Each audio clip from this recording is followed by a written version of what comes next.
Assalamualaikum warahmatullahi wabarakatuh. Dengan saya Tori Damantoro, Ketua Umum Masyarakat Transportasi Indonesia. Kita berjumpa lagi di acara Ngopi, Ngobrol Pembangunan Indonesia. Hari ini kita ketemu dengan dua narasumber di sini. Yang pertama adalah Mas Pradana Murti, Direktur Manajemen Resiko dari PT SMI, Sarana Multi Infrastruktur. Selamat siang Mas. Ya. Kemudian juga ada Mas Yusa Cahya Permana. Ini anggota MTI juga, Ketua MTI Wilayah DKI Jakarta. Masih DKI Jakarta ya Mas? Masih. Belum DKJ ya? Belum. Ya. Nah ini Mas Yusa ini adalah Ketua Wilayah MTI yang paling muda. Baik, Ngopi ini adalah acara yang digagas oleh PT SMI ya untuk membahas, berbincang-bincang tentang pembangunan di Indonesia. Sudah berapa tahun Mas ini Mas? 2009 berdirinya. 2009. 15 tahun. 15 tahun ya. Ya. Omsetnya sudah berapa Mas? Omsetnya. Intinya total aset kami 115 triliun tapi dibandingkan dengan kebutuhan infrastruktur sih nggak ada apa-apanya tuh. Jadi kita harus berkolaborasi. Nggak ada apa-apanya tuh berapa sih sebetulnya kebutuhannya?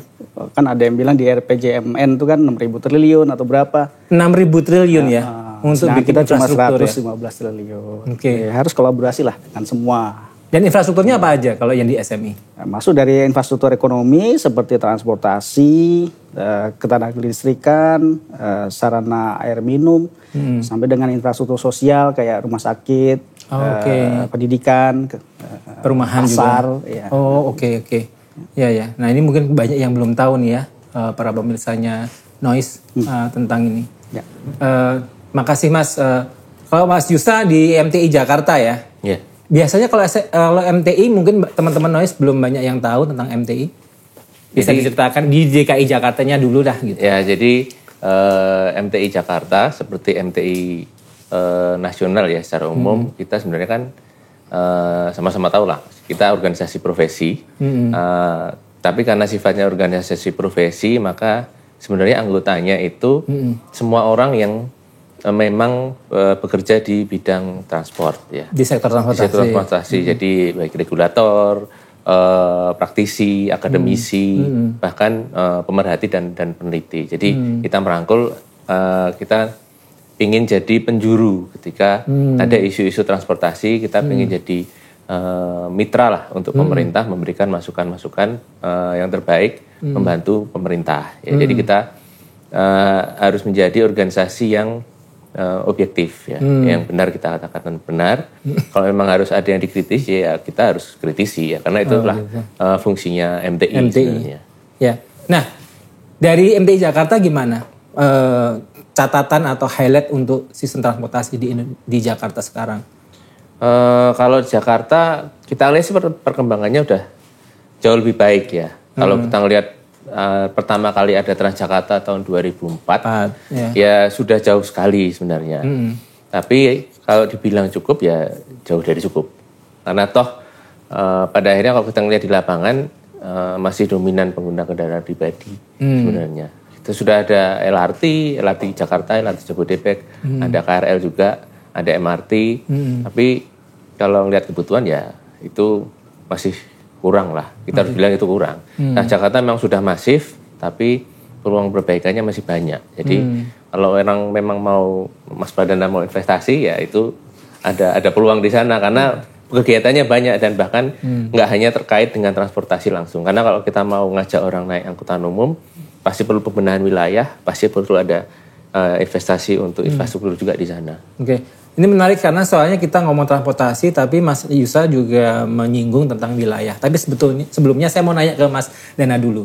Ini sebelum terlalu serius, Mas Dana rumahnya di mana, kantornya di mana, naik apa? Macet atau enggak? Atau kalau macet menghindarinya bagaimana? Itu pertanyaannya. Kalau macet masih ya, namanya juga Jakarta ya, masih macet.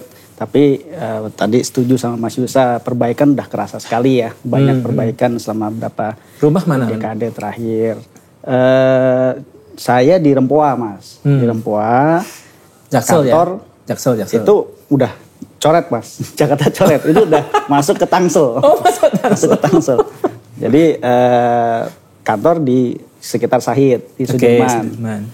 Jadi sebenarnya saya paling praktis itu naik MRT, Mas. Naik kan MRT. iya kan di dekat di depan Syahid itu ada stasiunnya kan ya, di stasiun Setiabudi. Setiabudi itu ada. Kalau naik MRT itu dari rumah naik ojek ke Lebak Bulus. Oh, oke. Lebak Bulus ke Setiabudi, terus jalan ke kantor. Sebentar. Ini direktur SMI masih naik Gojek. Asik. Kan kita kan demi efisiensi. Ya, tapi nggak selalu. Kadang-kadang juga harus naik mobil karena sambil rapat. Tapi kalau saya hitung tuh rata-rata end to end tuh door to dari rumah sampai kantor itu cukup stabil tuh 40 menit tuh. Luar biasa. Reliable 40 menit ya. Kecuali hujan. Kalau hujan mungkin agak melipir dulu.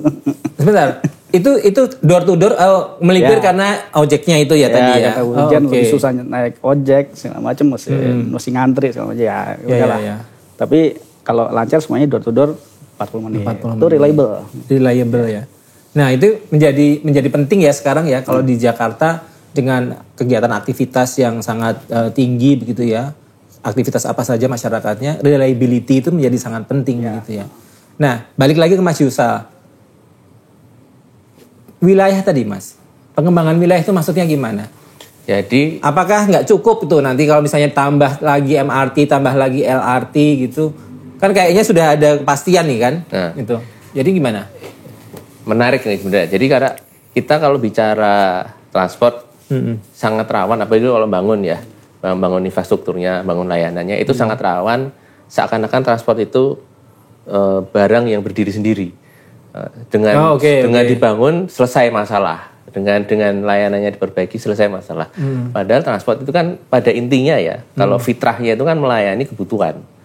Nah, sementara kalau pembangunan turunan gitu ya, iya, dia turunan. Dia kebutuhan pokok yang muncul karena ada kebutuhan pokok lain, Pak. Iya. Dan kebutuhan pokok lain itu tidak bisa dipenuhi kalau tidak ada transport sebenarnya. Itu uniknya. Jadi masalahnya adalah wilayah kita, ya kita harus akui bahwa perkotaan di Indonesia dan banyak wilayah yang baru menuju perkotaan ya itu dibangunnya sejarahnya itu basis aksesnya itu dengan kendaraan pribadi. Kita belum seperti mungkin di Jepang, mungkin di Eropa yang mereka sudah mendesain sejak awal pengembangan wilayahnya itu basisnya diutamakan misalkan dengan angkutan umum. Kalau seperti Hong Kong ekstrim dia memang basisnya harus angkutan umum karena mereka wilayahnya sangat terbatas. Ya strip kan dia strip. Jadi gitu tidak sekedar opsi memang diutamakan gitu loh. Nah kita jangankan diutamakan opsi saja sepertinya masih belum gitu loh. Jadi kalau kita lihat iklan-iklan di media lah belum lama masih kalau kita bicara dalam 10 tahun yang lalu masih kita dengar iklan pengembangan properti itu jualannya adalah akses ke jalan. Baru jalan tol biasanya atau jalan nasional. Baru akhir-akhir ini itu mengarahnya ke angkutan umum. Tapi yang terjadi artinya kota kita sudah terlanjur berbasis ke kendaraan pribadi. Sementara angkutan umum itu beda kebutuhannya. Artinya kalau kita ingin memperbaiki ke arah sana pasti akan butuh pembangunan wilayah baru. Jadi rejuvenasi lah istilahnya atau penataan gitu. Apakah itu juga yang menyebabkan masyarakat kita itu sulit untuk berubah dari kendaraan pribadi ke angkutan umum? Jadi budaya berangkutan umum itu tidak dengan mudah untuk berganti gitu. Nah, ini biasanya naik motor, naik mobil gitu. Nah itu yang menarik adalah saya pribadi belum menemukan yang meneliti khusus ke arah sana. Meneliti karena khusus pengaruh pembangunan wilayah pada psikologis masyarakat kita.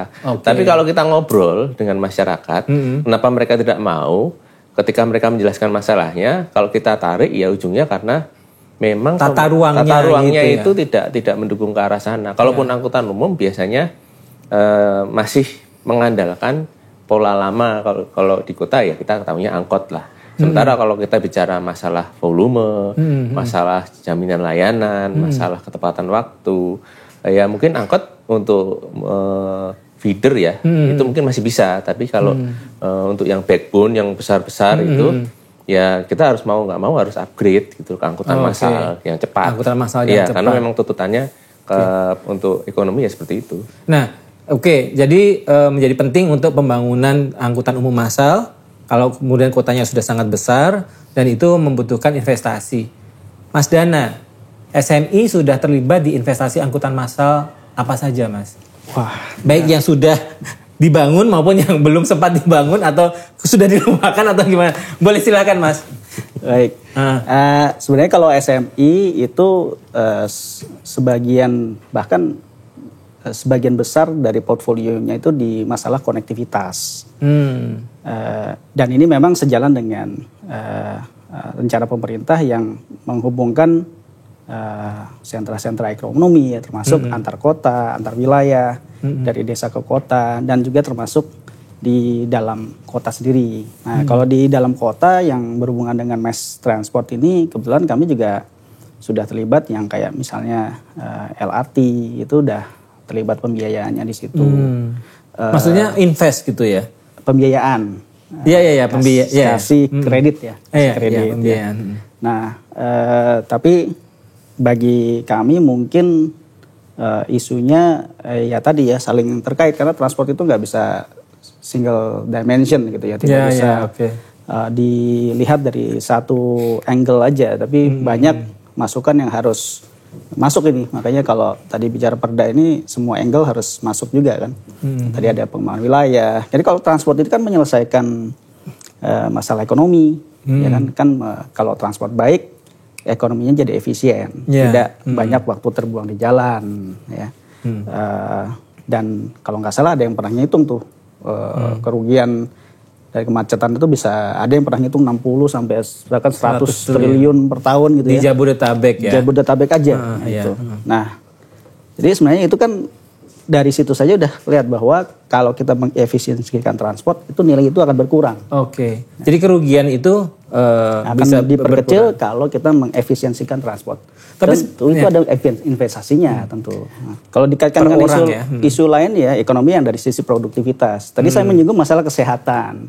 Oke. Dengan transportasi juga relate ke kesehatan juga ternyata. Transportasi yang fossil fuel based, itu menghasilkan dampak buruk ke kesehatan. Itu ada hitungan ekonominya juga.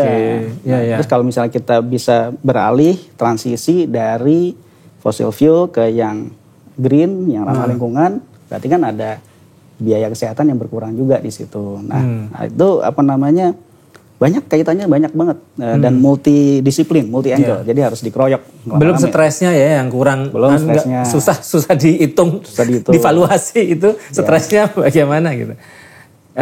Nah, jadi konektivitas ini berarti di SMI selain LRT infrastruktur transportasi lain ya, termasuk jalan tol misalnya jalan tol memang banyak kita konektivitas antar kota antar daerah.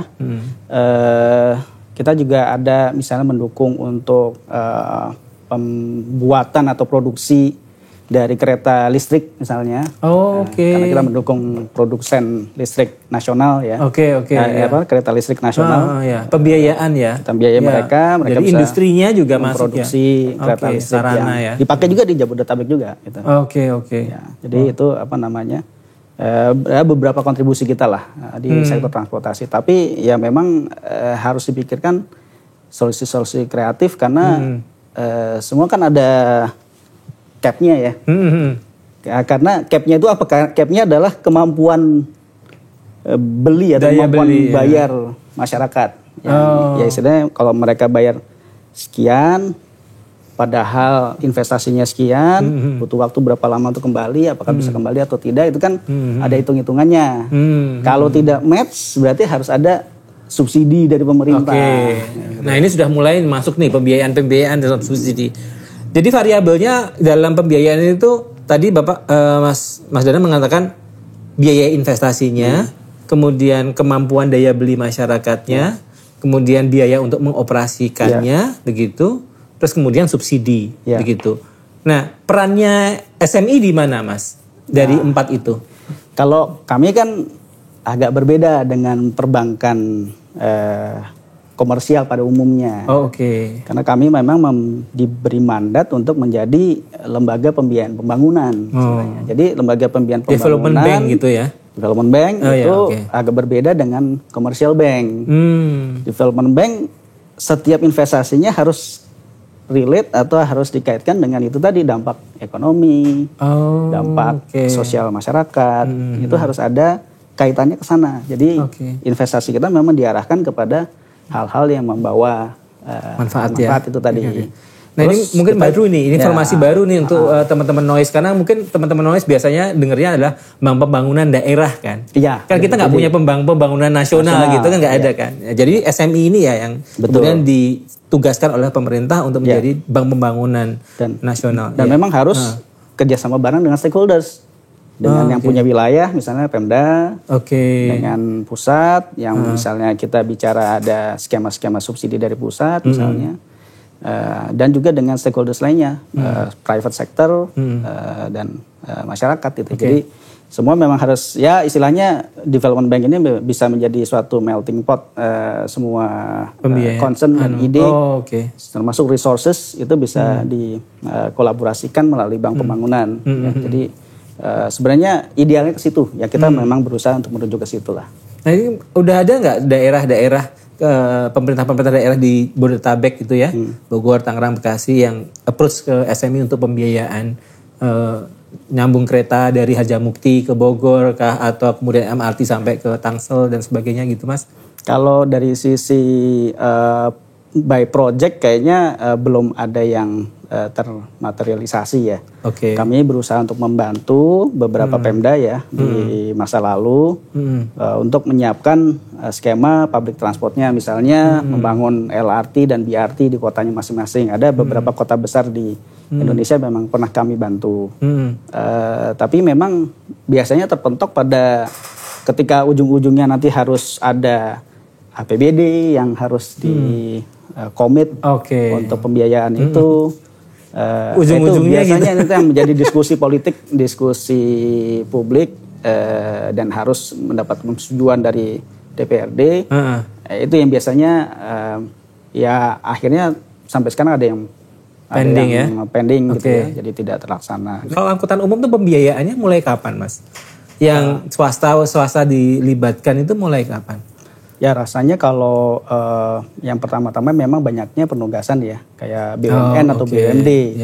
Jadi masih bergantung pada pembiayaan APBN maupun APBD. Terus termasuk juga yang kayak MRT itu kan ada sharing ya, ada separuh ditanggung oleh pemerintah pusat, separuh ditanggung oleh pemerintah daerah. Yang ditanggung apa nih? Utangnya? Utangnya ditanggung itu. Nah, walaupun yang disuruh mengoperate adalah BUMD. Gitu kan. Nah, tapi kalau dari sisi yang lain gitu ya, itu macam-macam skemanya. Ada yang swasta yang benar-benar yang membangun, terus tapi nanti pemerintah yang membayar secara bertahap. Jadi istilahnya availability payment. Gitu ya. Jadi secara bertahap pemerintah membayar. Nyicil gitu ya. Jadi tidak swasta tidak terekspos atau tidak menerima resiko ada atau enggak yang naik nih. Gitu. Ya, itu ditanggung oleh pemerintah. Ya. Jadi macam-macam dan memang itu fair karena public transport itu ada yang dari mulai yang private transport tadi, yang micro transport tadi, sampai ada yang BRT, sampai ada yang LRT, sampai ada yang MRT kan macam-macam.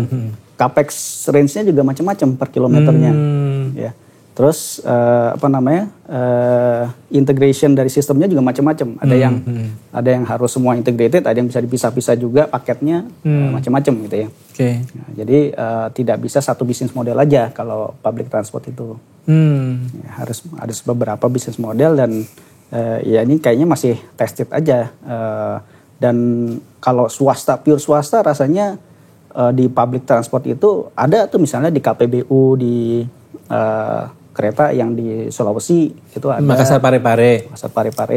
Oh itu kerjasama pemerintah dan badan usaha. Badan usaha. Oh KPBU, Ya jadi badan usahanya bikin apa Mas? Badan usahanya bikin apa? Dari trainnya dan operationnya gitu ya. Jadi sarana dan prasarananya. Baik. Nah jadi kita bicara 5 tahun ke belakang lah rasanya ya, kalau bicara pure private ya. Pure private itu mungkin kita baru bicara 5 tahun ke belakang. Jadi angkutan umum tuh baru pure ini ya. Tapi kalau misalnya yang tadi quasi private memang udah lama. Quasi private tadi. Yang sebenarnya hanya izin trayek aja kan. Terus private sector yang invest. Ya, hanya izin trayek aja sebenarnya itu udah lama, tapi kan itu tidak terlalu regulated ya. Oke. Ini yang Makassar Parepare berarti yang kasusnya untuk yang angkutan massal berbasis rel ya. Oke. Balik ke Mas Yusa. Itu tadi sudah disinggung oleh Mas Dana tentang integrasi dan kemudian ke partisipasi swasta. Kalau Transjakarta kan sejak tahun 2004 juga ada swastanya kan sebagai operator. Nah, ini setelah 20 tahun berselang ini ada perkembangan apa terkait dengan keterlibatan swasta di penyelenggaraan Transjakarta? Ya, kalau di Transjakarta sepertinya belum banyak bergerak ya. Jadi swasta lebih ke penerima kontrak operasi ya. Jadi mereka memang yang invest, tapi mereka akhirnya mengoperasikan sesuai dengan kontrak yang diberikan Transjakarta. Jadi mau mengoperasikan di mana, berapa kilometer. Jadi lebih ke sejauh itu ya. Tapi juga kita melihat bahwa di sektor angkutan umum itu sebenarnya harus kita akui, kita itu masih mencari balance sebenarnya, balance point. Kita nggak bisa berhenti, sudah cukup segini aja. Karena ketika masalah subsidi terlalu besar, ya kita harus mengakui sudah besar sekali subsidinya. Tapi lalu ada isu kendaraan pribadi masih sangat dominan. Mungkin kita harus melihat kembali konsep itu, apa yang perlu diperbaiki sebenarnya. Nah, terus tadi kalau Mas Bana udah ceritain antara jalan tol dengan angkutan umum. Balik lagi ke angkutan umum karena butuhnya masih banyak, Mas. Integrasi angkutan umum tidak bisa berdiri sendiri karena bukan door to door, jadi harus ada integrasi antara satu sama lainnya, dia yang backbone sama yang feedernya. Nah, ada best practice nggak Mas di pembiayaan untuk angkutan umum dari SMI? Ya, sebenarnya dari sisi kacamata lembaga pembiayaan ya, mau itu bank atau yang bukan bank seperti kami, sebenarnya kan pada intinya kan lembaga pembiayaan itu memberikan pembiayaan yang sesuai dengan porsi pembiayaan yang bisa ditanggung oleh proyek itu dan menyisakan porsi ekuitas. Jadi istilahnya lembaga pembiayaan kan inginnya yang meminjam itu juga bertanggung jawab kan. Jangan istilahnya nanti dapat duit terus lari kan gitu. Jadi istilahnya mereka pun juga invest. Jadi ini kita sama-sama invest lah. Jadi kami dari sisi pembiayaannya invest. Misalnya kalau rule of thumb-nya kan kalau di dunia keuangan itu kan 70% dari porsi ekuitas terhadap hutang gitu ya. Hutangnya 70%, ekuitasnya 30% misalnya gitu. Jadi sama-sama nih. Jadi kita sama-sama menyukseskan suatu proyek ini gitu ya. Dan tanggung jawabnya sama-sama lah, walaupun memang uangnya lebih banyak dari sisi lembaga pembiayaan. Ya nanti akan kembali ke kontrak. Kontraknya bilang apa gitu ya. Apakah tarif ditetapkan dan berapa persen naiknya per tahun, terus kontraknya jangka waktunya berapa lama, itu nanti semua dihitung sehingga kita bisa membuat proyeksi cash flow. Proyeksi cash flow itu yang akan kita sandingkan dengan beban hutang yang bisa ditanggung oleh proyek. Nah itu tadi yang akan kita jadikan suatu basis persetujuan dalam memberikan pembiayaan ke proyek. Gitu. Nah itu ya istilahnya kontrak itu bisa menjadi suatu pegangan utama lah. Kontrak adalah pegangan utama. Kontrak yang diberikan oleh sektor publik kepada sektor swasta itu pegangan utama yang akan menjadi pegangan para lenders atau lembaga pembiayaan juga. Nah itu yang makanya yang saya bilang tadi, mungkin kalau udah ada sektor yang pengalaman berkontrak itu sudah puluhan tahun, mungkin mereka lebih punya pengalaman untuk tahu nih bahwa ini yang akan istilahnya laku dijual ke investor, ini yang akan bankable istilahnya. Kalau bisa menarik lembaga pembiayaan itu istilahnya bankable gitu ya. Nah itu udah punya sense tuh. Sektor yang udah lama pengalamannya pasti udah punya sense untuk itu. Nah ini kalau sektor public transport tadi yang baik itu di sektor bus maupun sektor kereta api, itu juga saya rasa juga masih fine tuning ya. Masih fine tuning untuk model kontrak yang baik. Kayak misalnya tadi operatorship yang di Transjakarta aja. Apakah periode waktu kontraknya 10 tahun udah cukup ataukah memang harus diperpanjang. Ini ada isu lagi nih yang menarik karena kayak misalnya bus sekarang ada bis listrik. Bicaranya bis listrik. Jadi kita dari transisi dari fossil fuel bus ke electrical bus. Nah ini juga ada transition cost-nya. Memang kan kalau capex-nya kan lebih tinggi yang electrical bus. Operasionalnya mungkin biaya bisa lebih murah. Ya, operasionalnya bisa lebih murah. Nanti pergantian dari fossil fuel bus ke electrical bus itu ada transition cost-nya atau tidak nih? Nah, ini kan harus ada yang menghitung. Oh, transisi maksudnya pergantiannya, biaya pergantiannya gitu ya. Pasti kan apakah nih misalnya menghentikan bus-bus fossil fuel yang ada ini ada dampak juga misalnya ke sisi publiknya gitu ya, sisi Transjakartanya. Kan ada kalau di akuntansi itu ada dampak depresiasinya atau tidak gitu ya. Nah kayak gitu-gitu masuk tuh. Terus ada investasi untuk investasi bus listrik. Nah, itu kan juga itu namanya semua itu adalah transition cost. Transition cost. Nah transition cost ini kalau diinkorporasi ke dalam suatu kontrak ini akan berakibat apa? Apakah memang kontraknya harus diperpanjang atau tidak, atau tarifnya per kilometer harus dinaikkan atau apa? Saya nggak tahu. Ini harus ada hitung-hitungannya dulu nih. Transition cost-nya itu berapa sehingga skema bus listrik ini bisa jalan. Ya kayak gitu-gitulah. Jadi tadi Pak Mas Dana ya sebagai lembaga pembiayaan begitu pertama ngelihat kontrak. Dan kontrak itu yang dicari oleh pembiayaan itu adalah bagaimana kontrak itu mengatur duit dapatnya dari mana dan duit itu dipakai untuk apa. Dan bagaimana balance atau kemudian memitigasi resiko balance-nya antara uang masuk dan uang keluar itu ya. Itu ya. Oke. Dan kemudian nanti bagaimana pengatur apa-apa komponennya, apakah itu beli bis baru atau kemudian pakai penggantian bis lama dengan teknologi baru dan sebagainya itu nanti dimasukkan dimasukkan secara utuh gitu ya ke dalam kontrak itu. Jadi masih panjang ya kayaknya kalau untuk yang angkutan umum. Ya memang harus kita diskusikan secara terbuka juga. Makanya nih diskusi publik seperti ini penting karena supaya kita tidak hanya membahas satu dimensi, tapi ada multiple dimensi yang terkait dengan bagaimana memajukan sektor transportasi.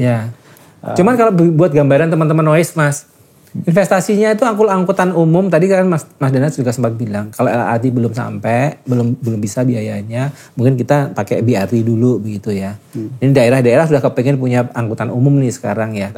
Kalau yang jalan tol itu per kilometer 150 sampai 200 miliar. Ya. Kalau yang LRT ini kalau yang ini kan tergantung ini juga di darat, at grade, elevated. Di permukaan atau ya ada yang ya kalau kasarnya kalau kita bikin jalan sama kita bikin rel tentu beda. Rel lebih mahal.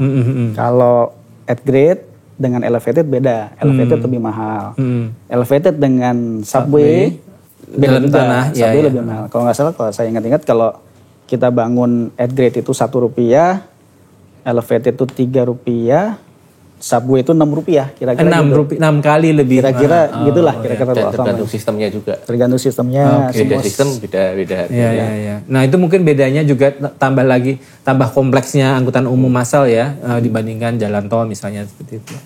Nah Mas Justa, ini MTI kan pasti sering ya ditanya dan sudah bukan hanya ditanya tapi juga mempromosikan kemanfaatan dari angkutan umum. Kenapa sih kita diminta untuk pindah ke angkutan umum tuh, masyarakat tuh pindah ke angkutan umum kenapa gitu? Kenapa harus angkutan umum? Kalau saya pribadi ya. Sebelum jauh-jauh ke kenapa harus angkutan umum, kita harus menjadikan angkutan umum itu pilihan ketika kita mau bepergian. Jadi pilihan dulu saja. Kalau saya bilang belum sampai pindahnya ya. Untuk pindah itu untuk Indonesia sepertinya PR banget ya, PR sekali. Jadi pilihan dulu. Jadi gimana caranya jadi pilihan? Kenapa harus jadi pilihan? Karena satu, kita punya masalah lingkungan. Sudah jelas di Jakarta masalah polusi udara sangat jadi masalah. Ya, ada yang bilang 40%, ada yang bilang 60% polusi di DKI Jakarta, Jabodetabek itu karena transport. Ya. Mau aslinya seberapa, tapi pada akhirnya kita lihat sendiri ya, ketika Idul Fitri, bahkan ketika kemarin kita pandemi, ketika orang-orang tidak berpergian, dengan kendaraan, udaranya memang lebih bersih. Gitu loh. Dan pada saat itu kan mungkin industri agak turun, tapi kan pembangkit listrik tetap ada. Dan pembangkit listrik kita memang masih dominan dengan fosil. Tapi terlihat dengan pengurangan transport saja udaranya lebih bersih. Artinya kalau kita lebih banyak dengan angkutan umum, orang lebih sedikit naik kendaraan pribadi, emisinya bisa dikurangi, dampak kesehatannya bisa diminimalisir. Mungkin dianggap remeh, tapi mungkin andaikan karena masalah udara saja kita keluar misalkan sebulan 100.000, artinya setahun sudah 1 juta. Itu andaikan. Ya. Nah, selain itu juga kita bicara masalah keselamatan. Ya, dominan 80%, 70-80% pergerakan di Jakarta dan banyak kota lain di Indonesia itu adalah dengan sepeda motor. Memang sepeda motor ini kalau kita lihat ada isu memang rumahnya, tempat kerjanya itu susah dijangkau dengan angkutan umum. Ini PR ya. Kenapa harus dengan angkutan umum? Karena kalau sampai orang-orang ini bisa pindah, yang paling bisa langsung dikurangi adalah risiko keselamatan. Orang bisa naik bis, bisa naik kereta, artinya dia tidak harus berjibaku dengan tubuhnya sendiri, naik kendaraan roda 2 di jarak jauh. Yang sebenarnya kendaraan roda 2 itu kan harusnya hanya jarak dekat saja, bukan untuk sampai 20, 30, 40 km. Artinya masalah. Kalau di Jabodetabek sampai 20 km? Ada yang lebih, Pak. Oh, lebih? Iya. Jabodetabek. Soalnya Jabodetabek ya. Dan bisa kebayang di Tangerang sampai Kerawang gitu ya. Dan itu juga saya duga terjadi juga di kota-kota lain yang mungkin orang nggak pernah ngecek saja ya. Masalah biaya juga. Sosial ya, behavior. Masalah biaya juga karena biaya. Jadi dengan ada angkutan umum dan kita bisa naik angkutan umum itu sebenarnya biaya lebih bisa diprediksi. Karena kalau kita bawa kendaraan pribadi sendiri, sudah pasti biaya bahan bakarnya pasti akan naik turun. Macet atau tidak akan menentukan banyak habisnya. Belum perawatannya. Orang tuh teman-teman noise tuh. Kalau macet, BBM-nya lebih boros ya, lebih boros. Belum merawatnya. Jadi hal-hal yang bisa jadi di luar perkiraan, di luar dugaan. Jadi dengan angkutan umum itu sebenarnya lebih bisa diprediksi. Meskipun angkutan umum kita harus akui di Indonesia itu PR-nya adalah masalah waktu. Ini yang agak susah diprediksi. Dan itulah kenapa alasan orang banyak lebih suka naik kendaraan pribadi. Mereka lebih punya kontrol atas waktu mereka bepergian. Nah ini yang harus kita cari ketemunya itu gimana. Jadi kalau dengan kereta masih gampang ya. Betapa kompleksnya ya. Kompleksnya komponen-komponen dari angkutan umum, pembiayaan angkutan umum. Nah ini sekarang tuh banyak sekali orang-orang bilang creative financing. Ini mungkin yang terakhir ya ini ya. Sebetulnya creative financing itu bagaimana sih? Apakah yang tadi disampaikan Mas Dana di struktur ya, dibikin struktur yang tepat ya untuk semua resiko, kemudian biayanya, kemudian nanti antara ekuitas dan hutangnya nanti bisa balance dan sebagainya begitu. Atau yang tadi campuran antara biaya dari pemerintah, dari swasta atau apa? Atau mungkin ada sumber-sumber pembiayaan lain yang membuat pembiayaan lebih kreatif, Mas. Trennya gimana kalau kreativitas creative financing ini? Membutuhkan kreativitas dari sisi lembaga pembiayaan juga. Jadi kalau banyak terminologi yang dipakai, ada yang bilang creative financing, ada yang bilang sustainable finance, ada yang bilang blended finance, ya. Waduh ini jargon-jargon semua ini ya. Public private partnership. Jadi intinya kalau saya lihat sih sebenarnya terminologi semacam ini tuh muncul karena memang tadi keterbatasan fiskal pemerintah, pusat maupun daerah, dan juga daya beli masyarakat. Nah, jadi makanya muncullah terminologi ini yang pada intinya adalah berusaha untuk mengoptimalkan sumber daya atau resource yang dimiliki oleh sektor publik. Jadi yang terbatas itu bagaimana caranya mengoptimalkan APBN, APBD. Jadi memang kita bicara kalau ke hulunya lagi kita bicara planning, bicara prioritisasi juga. Ya. Planningnya dari misalnya master plan transportasi sekian, kita harus prioritisasi. Misalnya rute gemuk, kita banyakkan porsi swastanya. Rute kurus, banyakkan porsi publiknya. Ya kayak gitu-gitulah. Betul. Cara bodohnya gitu ya. Nah itu salah satu cara untuk optimalisasi mulai dari planning dulu gitu ya. Planning dan prioritisasi. Nah kalau kita bicara sumber-sumbernya tadi saya sudah menyebutkan beberapa, dari investor, lender, itu banyak private sector di situ. Tapi kita bicara juga karena kami mulai memperkenalkan blended finance ke stakeholders kami ya. Itu dari 2018. Kami punya namanya SDG Indonesia One Blended Finance Platform. SDG itu apa, Mas? SDG kan Sustainable Development Goal. Oh, Sustainable Development Goals. Ada komitmen pemerintah untuk mencapai target-target pembangunan yang berkelanjutan. Okay. Nah, itu ada dananya itu. Ada pendanaan di luar sektor publik yang memang tertarik untuk mendukung target-target SDG tadi. Termasuk salah satunya adalah sektor transport yang berkelanjutan. Ya. Okay. Nah, public transport itu termasuk yang mendukung SDG. Ya. Karena dianggap public transport itu tadi manfaatnya banyak banget ya. Salah satu cara untuk yaitu tadi membuat ekonomi efisien, kesehatan membaik, lingkungan membaik, sosial baik, keselamatan membaik, kayak gitu. Itu persepsinya seperti itu dari public transport. Itu kalau saya lihat dari SDG Indonesia One Blended Finance Platform itu ada yang kita banyak diskusi juga dengan filantropi misalnya. Filantropi itu banyak dana-dana konglomerasi yang memang mereka ingin memberikan istilahnya public contribution ya atau CSR gitu ya. Nah, Corporate Social Responsibility. Biasanya di-pool menjadi dana filantropi. Itu juga banyak tertarik ke sektor transport sebenarnya. Dan mereka banyak buat program-program yang memang terkait dengan sustainable transport itu. Ada lagi yang saya lihat trennya sekarang juga makin potensinya besar adalah carbon financing.